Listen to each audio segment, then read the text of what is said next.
Sophia, my Bella, his voice was weak yet warm. If you are watching this video, it means the surgery was successful and I have gone to meet your mother. Don't cry. Saving you was the greatest privilege of my life. With hands trembling from emotion, he pulled a crumpled envelope from the inside pocket of his jacket. Inside was a check worth $80,000. He handed it to Sophia, his eyes shining with pride mixed with deep exhaustion. This was not just money, it was his life. To obtain this amount, Mr. Rossi had accepted heavy tax penalties to withdraw his entire lifetime savings from his 401k early, and had also mortgaged the only small house he owned in the slums. He had traded away the security of his old age for a glamorous wedding for his daughter. Sophia held the check in her hand, her eyes lighting up, but not a single tear of gratitude fell. She stared at the $80,000 figure, then lifted her gaze to examine the frail old father standing before her. Instead of saying thank you, she coldly said, "Dad, thank you, but I need to tell you this. At the upcoming wedding, when the Pirlo family asks, please introduce yourself as a fleet manager. Absolutely do not say you're a sanitation worker or a garbage collector. His family is old money, true upper class. They care deeply about status and rank. I don't want them to look down on me." Her words hit Mr. Rossi like a bucket of icy water thrown straight into his face. The father's heart tightened, aching sharply. He looked at Sophia, the daughter he had sacrificed everything to raise, who was now ashamed of the honest job that had supported her for all those years. But then he swallowed his humiliation, forced a stiff, twisted smile onto his weathered face, and said, "All right, Sophia. As long as you're happy, I'll be a fleet manager." At 3 o'clock in the morning in the Bronx, New York, while the entire city was still sunk in a deep sleep, the -9 degrees Celsius cold pierced the skin like icy needles. The wind howled in gusts through dark alleyways, carrying dust and trash along with it. In that brutal 15-degree Fahrenheit cold, Mr. Rossi, a 60-year-old man with a face deeply etched by time and hardship, was still hanging on to the back of a massive garbage truck. His fluorescent orange protective uniform was worn and torn, stained with grime that would never fully wash out. His breath came out in thick white clouds, blending with the overpowering stench rising from the pitch-black garbage bags. His hands, despite the thick gloves, were numb, cracked, and burned by the cold and chemicals. Every time the truck stopped, Mr. Rossi hurriedly jumped down, his sunken eyes quickly scanning the piles of waste to pick out discarded plastic bottles. He carefully gathered them into a separate bag hanging from the side of the truck, because in New York, each bottle could be exchanged for 5 cents. It was a tiny amount of loose change he saved day after day, not for himself, but for something far greater. In stark contrast to that harsh reality, 6 hours later, brilliant sunlight bathed the magnificent skyscrapers of Manhattan. Sophia stepped out of the luxurious Vogue office building where she worked, flawless in appearance. In her hand was a steaming cup of Starbucks coffee, her designer coat hugging her slender figure. She waved down a yellow taxi, preparing to head to the Vera Wang bridal boutique. As soon as she got into the car, she pressed her phone to her ear, her voice sweet, but carrying a perfectly smooth lie meant for Pirlo, her aristocratic fiancé from Connecticut. "Darling, I'm on my way to try on wedding dresses. It's such a shame. My dad is still stuck on a trip in Europe, so he can't make it back in time. He'll probably only be able to fly home on the wedding day itself." That afternoon, Mr. Rossi drove his old pickup truck to Sophia's rented apartment on the Upper East Side. The apartment was small but tastefully decorated, radiating the upper-class elegance his daughter had always longed for. Stepping inside, Mr. Rossi stood awkwardly by the door, his clumsy work shoes looking painfully out of place on the gleaming hardwood floor. He glanced at the pristine white sofa in the living room, then down at his own worn clothes, and finally chose to remain standing, not daring to sit for fear of dirtying that elegance. The rehearsal dinner before the wedding took place at the River Cafe, one of New York's most prestigious restaurants, located right beneath the Brooklyn Bridge. The air was filled with the scent of expensive lilies and the delicate clinking of crystal glasses. The guests were all members of the upper class, friends of the Pirlo family, people who chatted about polo matches and weekend retreats in the Hamptons. Amid that lavish setting, Mr. Rossi looked completely out of place. He wore a rented suit from a modest shop in Queens. The sleeves were slightly too long, covering half of his rough hands, while the shoulders hung awkwardly loose on his thin, weathered frame. He tucked himself into a shadowy corner near the bar, holding a glass of expensive wine he didn't dare drink, his eyes darting nervously around, afraid he might accidentally break something. Members of the Pirlo family occasionally glanced at him with scrutinizing looks, whispering among themselves about this shabby, unsophisticated fleet manager. Seeing this, Sophia deliberately avoided her father's gaze, busy laughing and chatting with wealthy guests to hide her embarrassment. Suddenly, the refined atmosphere of the party was ripped apart by a deafening roar from above. Powerful gusts of wind swept down, making tablecloths flutter and glasses rattle violently. A sleek black helicopter with a gold-plated logo slowly descended onto the VIP landing pad right by the river, completely drowning out the classical music. All attention focused on the aircraft as its door swung open. Stepping out of the helicopter was Totti, the notorious New York real estate tycoon.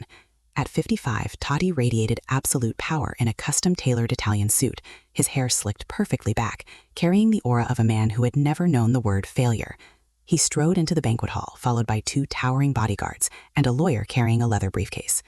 Totti's arrival silenced the entire room. Even Pirlo's parents stood up in shock. Totti looked at no one. He walked straight toward Sophia, who stood frozen beside the champagne tower. With an arrogant yet calculating smile, he spread his arms wide. "Sophia, my beloved daughter, I'm sorry for making you wait for so long." The room erupted in stunned gasps. Pirlo frowned and stepped forward, positioning himself in front of his fiancée. "Who are you? What are you talking about?" Totti merely curled his lips into a smirk and signaled for the lawyer to place a thick folder on the table. "I am Totti, her biological father. This is the DNA test result, 99.9% accurate." He turned to Sophia, his gaze almost hypnotic. "I'm here to give you what you truly deserve, not the miserable life you were forced to endure." In the corner of the room, the glass in Mr. Rossi's hand slipped and shattered on the floor. The sharp sound echoed, but tragically, no one turned to look at him. All the spotlight, curiosity, and admiration now surrounded the billionaire father who had just descended from the sky. Without giving the shock any time to settle, Totti immediately delivered the decisive blow, a psychological strike reeking of the cold pragmatism of American capitalism. He snapped his fingers lightly, and the lawyer instantly opened the crocodile leather briefcase, pulling out a stack of documents stamped in bright red with the seal of J.P. Morgan Chase Bank. Totti took the documents and slammed them firmly onto the banquet table, right beside the champagne tower, his voice ringing out with authority. "I know I have been absent for the past 25 years. To compensate for that loss, this is my first gift to you, a trust fund worth $10 million in Sophia's name, effective immediately from this very moment." The words $10 million were like a magical incantation that froze the entire room. The whispers died instantly, replaced by greedy, admiring stares. Sophia stood motionless, her hands trembling as they touched the folder. In her entire life, even in her wildest dreams, she had never dared to imagine such a colossal sum. It was not just money, it was a permanent passport into the elite class, completely erasing the Cinderella label she had always carried with shame. Instantly, Pirlo and his family did a complete 180-degree turn, as fast as a stock market reversal. Pirlo, who moments earlier had been frowning in suspicion, now hurried forward, flashing his most charming smile. He grabbed Totti's hand and shook it enthusiastically. "Oh, Mr. Totti, your reputation in New York's real estate world is truly legendary. I never imagined you would be my future father-in-law. This is a tremendous honor for our family." Pirlo's parents also rushed in, discarding their usual air of arrogance to strike up conversation with the tycoon, like sharks catching the scent of money. While spotlights and congratulations surrounded Totti and Sophia, in the dark corner of the room, a silent tragedy was unfolding. Mr. Rossi awkwardly bent down to pick up the shattered pieces of the glass he had dropped. By sheer professional instinct honed over 40 years as a sanitation worker, he pulled out a wrinkled handkerchief and carefully wiped the spilled red wine from the floor, afraid of staining the restaurant's carpet. A restaurant manager approached, looking down at his crouched figure with contempt. The man said coldly, "Sir, this area is reserved for VIP guests taking photos. Please move to the last table near the kitchen entrance." No one from the Pirlo family, not even Sophia, spoke up to defend him. Mr. Rossi looked up at his daughter and saw her smiling radiantly beside her new billionaire father, a celebratory glass in her hand. He swallowed his tears, nodded softly to the manager, and quietly walked toward the empty table hidden by decorative plants. a place reserved for the unwanted, completely cut off from the glamorous world he had just poured his entire life savings into buying for his daughter. As the premium champagne began to take effect and the flattery of the upper class closed in around her, Sophia felt as if she were floating on cloud 9. Standing beside Totti beneath the dazzling crystal chandeliers, she felt like a princess who had just reclaimed her throne. At that moment, Pirlo's mother, a lady with an expensive pearl necklace draped around her neck, narrowed her eyes toward the dark corner near the kitchen door, where Mr. Rossi sat hunched over alone. She spoke up, her voice loud enough for nearby tables to hear. "Sophia, who is that man over there, the rather shabby-looking one? I noticed earlier he handed you an envelope. You two seemed quite close." The sudden question made the smile on Sophia's lips stiffen. She glanced at Totti and saw the tycoon frowning slightly, waiting for her answer, his sharp gaze testing the loyalty of the newly reclaimed daughter. Then she looked toward the distance, where Mr. Rossi's aged eyes were fixed on her with quiet hope. In that brief moment, a fierce battle raged inside Sophia. On one side was the father who had raised her with sweat and garbage. On the other were dazzling prestige and $10 million, and the vanity of an ambitious young woman won. Sophia took a deep breath, turned to her future mother-in-law, and lied without blinking. "Oh, that's Mr. Rossi. He's just a kind landlord who let me stay when I first arrived in New York with nothing. He used to help me with odd jobs around the house, so I invited him here as a polite gesture of thanks." In the corner of the room, Mr. Rossi heard every word clearly. Landlord, odd jobs, polite gesture. Each phrase was like an invisible knife stabbing into his aging heart. Wasn't he her father? For 25 years, who had rummaged through trash bins to buy milk for her? Who had stayed awake all night when she burned with fever? Now he was merely an embarrassing acquaintance. Mr. Rossi did not cry. The pain was too great, forcing the tears to flow inward. He quietly set his glass down on the table, still completely full, lowered his head, and slipped out of the party through the narrow back door reserved for staff, where the stench of leftover food hung thick in the air. Outside, New York was being crushed by a violent snowstorm. The wind howled in bone-chilling gusts. Standing on the snow-covered sidewalk, Mr. Rossi instinctively reached into his pocket for his truck keys. His hand froze mid-air as he suddenly remembered that his old pickup, his only companion, had been sold the day before to get money for Sophia. With no car, no money for a taxi, and no desire to disturb the joyful atmosphere inside, Mr. Rossi pulled up the collar of his thin suit jacket and began to walk. The 10-mile distance from Manhattan back to the Bronx slums had never felt so long or so cold. His small, unsteady figure swayed, then was gradually swallowed by the darkness and the blinding white snowstorm. 1 week after that fateful night, Sophia's life seemed to be at the peak of fame and fortune. She was busy with wedding dress fittings, press meetings, and planning a honeymoon in the Maldives. But fate always finds a way to mock people when they least expect it. At the Vogue offices in the World Trade Center, Sophia was overseeing an important photo shoot for the upcoming issue. Suddenly, a violent wave of dizziness struck her like a hammer blow. The Starbucks cup in her hand slipped and fell, coffee splashing over her expensive Christian Louboutin heels.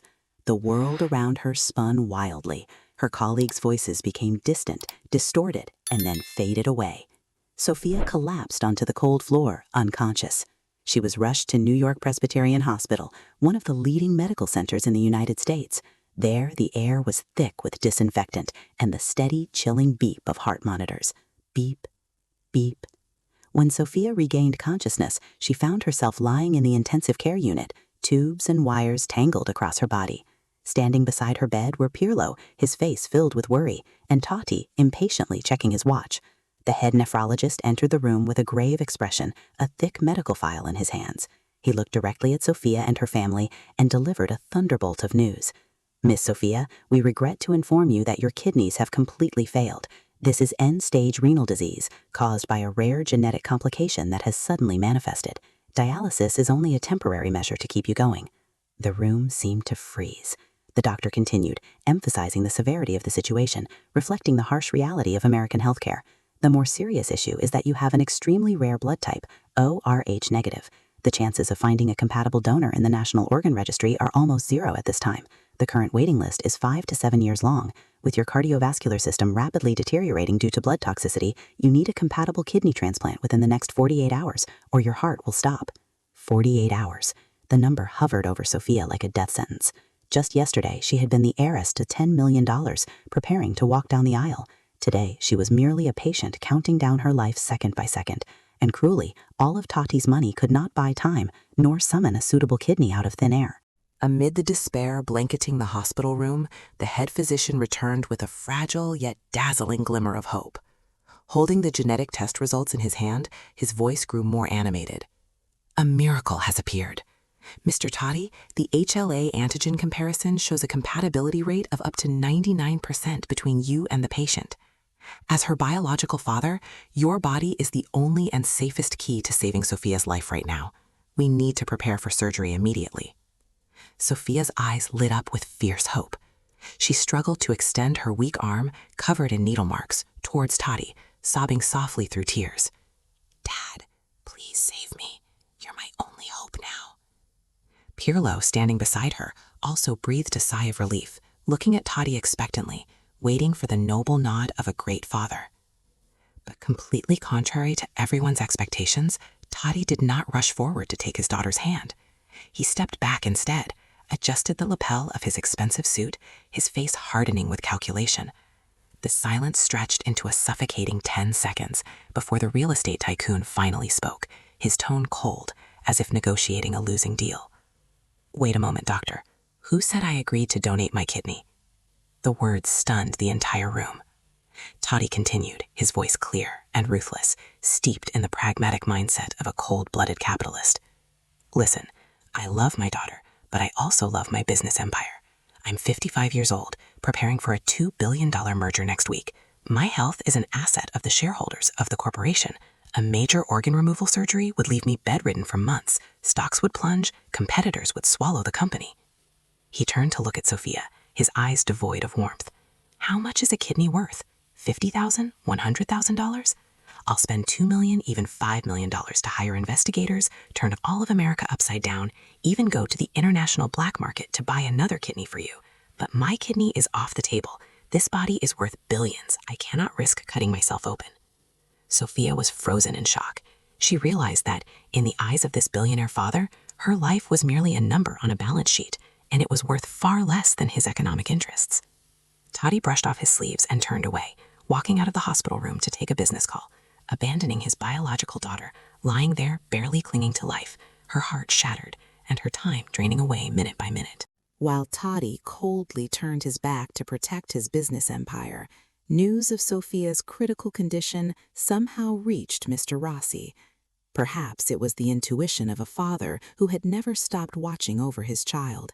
He rushed to New York Presbyterian Hospital as soon as his shift ended at dawn. He ran down the long, endless corridors, still wearing his fluorescent orange sanitation uniform, reeking of Bronx garbage, ignoring the pitying looks and wrinkled noses of the night shift nurses. Finding the head physician, Mr. Rossi gasped for breath, his scarred, calloused hands gripping the white coat tightly. "Doctor, please, test me. I want to donate my kidney to my girl." The doctor looked at the weathered man with sympathy and shook his head. "Sir, according to the records, you are not her biological father and have no blood relation. The chance of HLA compatibility between unrelated people is like finding a needle in a haystack. Moreover, we need a donor in good health." But faced with Mr. Rossi's desperate, unyielding pleas, and with Sophia running out of time, the medical team reluctantly agreed to conduct emergency cross-match tests as a final gamble. 3 hours passed, stretching like an entire century. When the lab door finally opened, the doctor emerged with a stunned expression, holding a result sheet he himself could hardly believe. A true medical miracle had occurred in the heart of New York.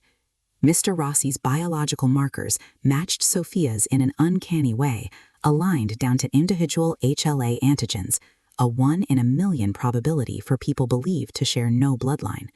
Fate seemed to have prepared this aging body solely to save the young woman's life. However, the joy was short-lived. The doctor slammed Mr. Rossi's full medical report onto the table. His voice turned stern and harsh. "Mr. Rossi, your kidney is compatible, but I absolutely cannot put you on the operating table. Look at your heart and lungs. 40 years of inhaling toxic fumes from waste, heavy labor in sub-zero temperatures, and poor nutrition have destroyed your body. You have stage 2 heart failure and critically high blood pressure. A 4-hour nephrectomy would be beyond your endurance. The risk of cardiac arrest and death on the operating table is 80%. As a physician, I cannot perform this surgery. This is not saving a life. This is suicide." The 80% mortality rate the doctor cited did not deter Mr. Rossi. On the contrary, it ignited the fire of determination burning in the cloudy eyes of the old father. He straightened his back, took a deep breath, and shed the habitual hunched posture of a man from society's bottom rung. He looked directly into the head physician's eyes, his voice no longer trembling, but strangely firm. "Doctor, I'm 60 years old. My life has been nothing but garbage dumps. I've lived long enough, but my daughter, she's only 25. She's the most beautiful flower I've ever tended. If I die so she can live, that's a bargain I gladly take." Seeing the doctor still hesitate out of professional ethics, Mr. Rossi walked to the desk, picked up the pen and the surgical consent form. "In this country, the law allows me to decide my own fate, doesn't it? Give me the liability waiver. I'll sign to confirm that I am donating voluntarily and accept all risks, even death. The hospital and you will bear no responsibility if my heart stops." Faced with Mr. Rossi's stubborn resolve, the doctor could only sigh helplessly and retrieve the cold legal document. Mr. Rossi signed his name, shaky but decisive. Then, immediately after setting down the pen, he grasped the doctor's hand tightly and presented his most important condition, one that made the doctor choke up. "I demand absolute identity confidentiality under HIPAA," Mr. Rossi whispered urgently. "Never, not even a word, let Sophia know this kidney is mine. She's very clean. She's always been ashamed that I collect garbage. If she knows she's carrying a part of this filthy garbage man's body, she'll suffer. Her body might even reject the kidney out of psychological repulsion. Please lie to her. Tell her that Mr. Totti used his money and power to purchase this kidney from the organ bank. Let her continue to idolize that rich father. Let her live happily, without the burden of owing her life to me." The doctor looked at the weathered man before him, his nose burning with emotion. He realized that the greatest sacrifice was not merely dying for one's child, but erasing one's own existence to protect a child's pride. A silent pact was sealed between the two men in that cold room. Mr. Rossi would enter the operating room as an anonymous donor, accepting death in the shadows so that his daughter's spotlight could shine without blemish. The clock struck 2 a.m. The sterile surgical corridor of New York Presbyterian Hospital blazed with cold, unforgiving light. 2 gurneys were pushed away along 2 separate passageways, heading toward 2 operating rooms positioned wall to wall, yet representing 2 completely different worlds. In operating room number 1, Sophia lay on the most advanced surgical bed available, surrounded by a team of top-tier doctors and nurses, paid thousands of dollars per hour. She was cared for like a sleeping princess in a fairy tale. Before the anesthesia seeped fully into her body, Sophia still managed a faint but happy smile. Her mind was filled with the image of Totti, the powerful billionaire father who had bought a miracle to save her. She whispered a word of thanks to her father and then slowly drifted into a gentle sleep, dreaming of the fairy tale wedding that awaited her, completely unaware of who was truly lying down to suffer in her place. Just one wall away, in operating room number 4, the atmosphere was markedly heavier and more somber. Mr. Rossi lay alone on the icy operating table. His frail body seemed swallowed by the green surgical drapes, exposing scars crisscrossing his skin from years of labor accidents and flesh darkened by sun and wind. No family member held his hand, no words of luck or comfort were spoken. Beside him, there was only the steady beep, beep, beep of the monitor, signaling a heartbeat that was weak, fragile, and full of risk. Before the anesthetic mask was lowered over his face, Mr. Rossi trembled as he raised his calloused hand and asked the doctor if he could keep a small item with him. It was an old plastic doll he had picked up from a trash heap and carefully cleaned on the opening night of this story. He had not yet had the chance to give it to Sophia. He pressed the doll tightly against his thin chest, where his heart trembled violently with fear, yet was also filled with quiet fulfillment. A single hot tear rolled down his wrinkled cheek and dropped onto the spotless white sheet. He closed his eyes and whispered his final words. "Sleep well, Bella. When you wake up, you will have a new life." At the same moment, in the hospital's VIP waiting lounge, camera flashes exploded nonstop. "Totti, wearing a perfectly pressed suit without a single wrinkle, stood before a CNN camera. He put on a carefully rehearsed expression of worry and spoke during a live interview. I mobilized every resource and spent $2 million to find the best kidney in America for my daughter. Money is not an issue, as long as my child gets to live.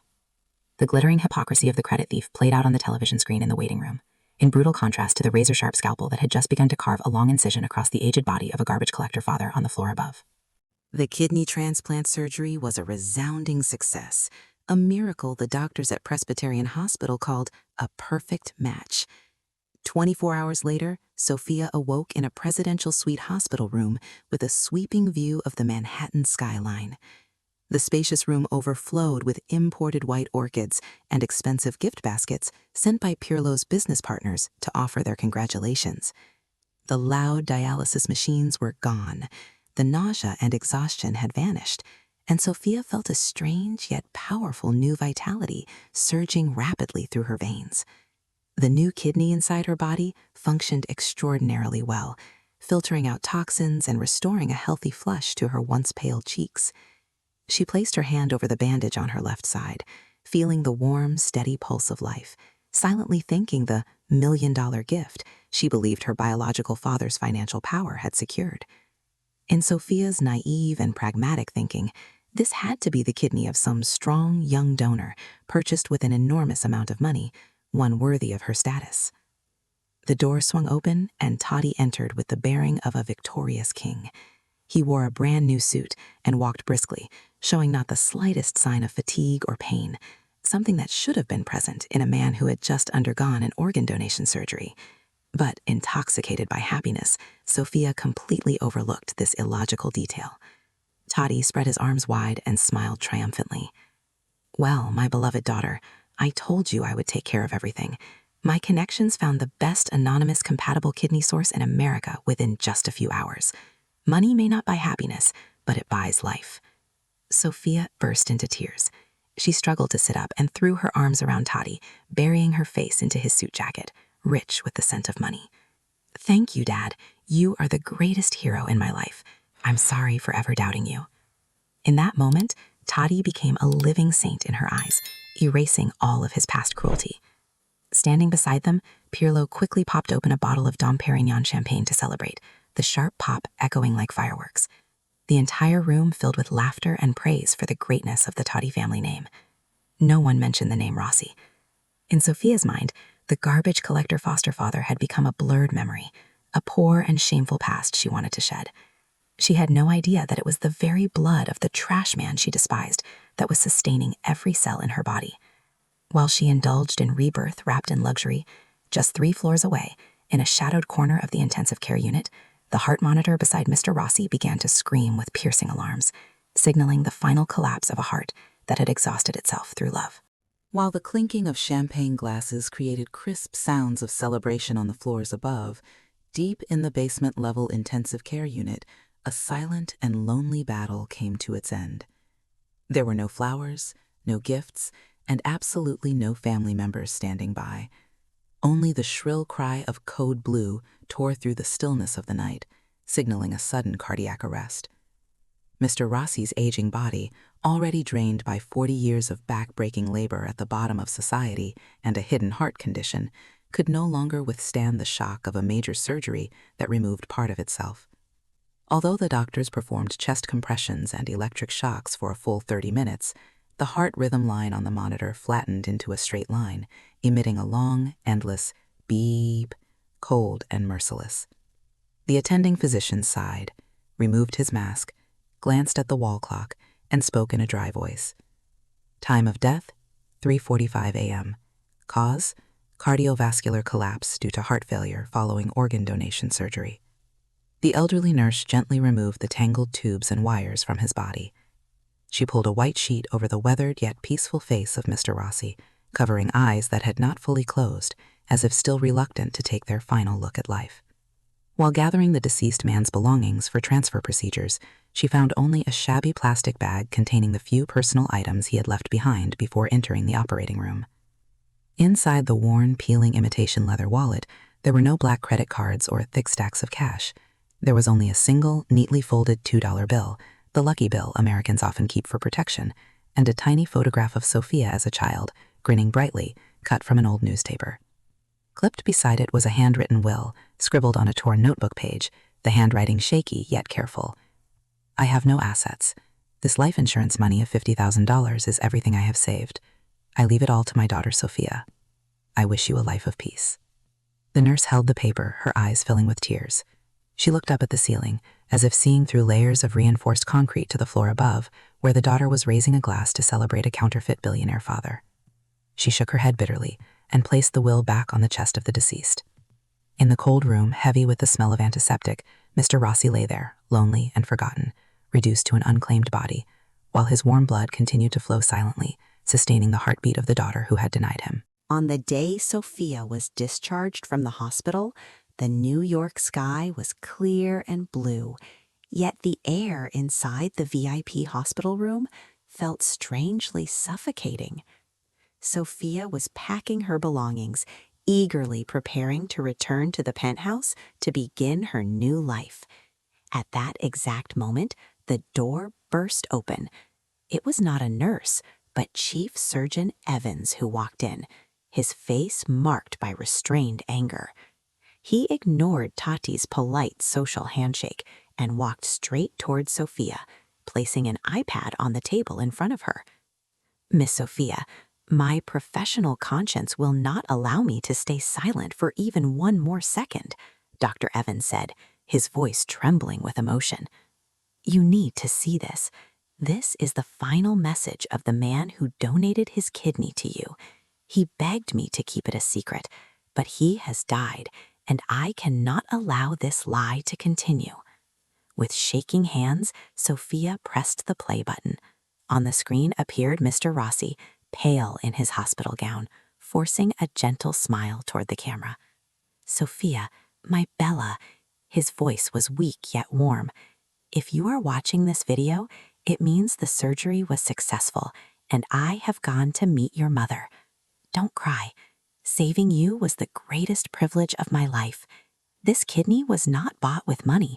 It is mine. I'm sorry for hiding the truth from you. I was afraid you would think it was dirty. Live well, and never forget that I love you more than my own life." The iPad slipped from Sophia's hands and crashed onto the floor, shattering into pieces. The truth struck her chest like a 1,000-pound blow. She reached up and touched the surgical scar, the place where Mr. Rossi's kidney was beating inside her, then spun around to face Totti with bloodshot eyes. "You lied!" she screamed. "You said you bought it! Why did you let my father die?" Faced with Sophia's complete collapse, Totti could no longer maintain his fake, dignified facade. He clicked his tongue and unfastened the button of his suit jacket, revealing the true nature of a cold-blooded trafficker. "Come on, Sophia, don't be so sentimental," he said indifferently. "So what if the old man died? It was a useful death. I needed you alive to complete the marriage with the Pirlo family. The merger deal is at its final stage. I couldn't give my own kidney. I'm the chairman of the group. My life is worth 1,000 times more than that garbage collector's." Sophia screamed in agony and lunged toward Totti, but the door opened once again. Mr. Rossi's personal lawyer stepped in, followed by 2 NYPD officers. The lawyer placed a yellowed case file on the table, stamped on the cover with the words, "Cold Case, 1999. "There's more than that, Miss Sophia," the lawyer said firmly. "Mr. Rossi didn't just save you yesterday. He saved you 25 years ago." He opened the file, revealing faded crime scene photographs. "This is the police report from Christmas night, 1999. A 3-day-old newborn was abandoned in a trash bin behind a Wall Street alley in the middle of a snowstorm. That baby was you, and the man who threw you away is the man standing right there, Lorenzo Totti." The entire room fell into dead silence. Totti turned pale and staggered backward. The horrifying truth was laid bare. Sophia was born premature and frail. Fearing that a sickly child would damage his perfect image and billionaire reputation, Totti had cruelly thrown his own newborn daughter into a trash bin to erase her existence. That night, Mr. Rossi was collecting garbage. He heard a faint cry, tore through the piles of waste, and pulled out the freezing infant, wrapping her in his foul-smelling work uniform to keep her warm. He did not simply pick her up to raise her. He snatched her back from the hands of death, a death sent by her own biological father. He knew the truth, yet for 25 years he never spoke a single ill word about Totti, choosing instead to live silently as a garbage collector father to protect her innocence. The entire hospital room felt as if it exploded after that horrific revelation. Totti stood frozen, his face drained of color, no trace of his former arrogance remaining. He stammered, trying to explain, attempting to use business logic to justify the crime of abandoning his own child years ago. But Sophia did not let him finish. She stepped forward, pouring all her rage and pain into her arm, and delivered a fierce slap across the face of the billionaire father. The sharp crack echoed through the room, shattering the blind reverence she had once held for him. Sophia turned to the table and picked up the $10 million trust fund check Totti had given her. She tore it into hundreds of pieces and hurled them straight into the faces of Totti and Pirlo. "Get out!" she screamed, her voice breaking with rage. "Take your filthy money and get out of my life. I don't need a father who kills his own child to protect his reputation, and I don't need a husband who loves me only for the numbers in my bank account." Pirlo reached out to grab her arm, but the fire blazing in Sophia's eyes forced the spoiled heir to step back. She drove everyone out of the room, keeping only the urn of ashes and an old photograph of Mr. Rossi. 1 month later, a deserted cemetery on the outskirts of Queens lay submerged under relentless rain. The icy winds of a New York winter swept across rows of gray headstones. Sophia appeared, no longer the arrogant heiress in designer dresses and high heels. She wore simple black clothing, her hair neatly tied back, her unmade face showing exhaustion, yet her eyes shone with a resilience never seen before. She knelt down in the muddy ground, unconcerned as her clean clothes were stained, something she once would have dreaded. With her bare hands, she dug into the soil and carefully planted a small cluster of white roses in front of the grave, the very flowers Mr. Rossi used to pick from the trash and bring home to place in plastic bottles. Rain mixed with tears streaming down her cheeks, soaking into the cold earth where her great father rested. On the newly erected headstone, Sophia did not carve any glamorous titles. She asked the stonecutter to remove the words "sanitation worker" and replace them with a new inscription, carefully engraved and solemn. "Here rests Giuseppe Rossi, my biological father, the richest man in the world." Sophia stood up and placed her hand over the surgical scar on her left side, where Mr. Rossi's kidney was beating strongly, sustaining her life with every pulse. She closed her eyes and took a deep breath of the cold air, feeling the invisible warmth of her father surrounding her. Sophia's voice echoed in her mind, calm and profound, like a final vow. "All my life I ran from the stench of garbage on my father's clothes, only to realize in the end that the filthiest thing was not trash, but my own greed and vanity. He did not give me this body, but he died so that I could be reborn as a human being once again. They say blood is thicker than water, but they are wrong. Love is thicker than blood."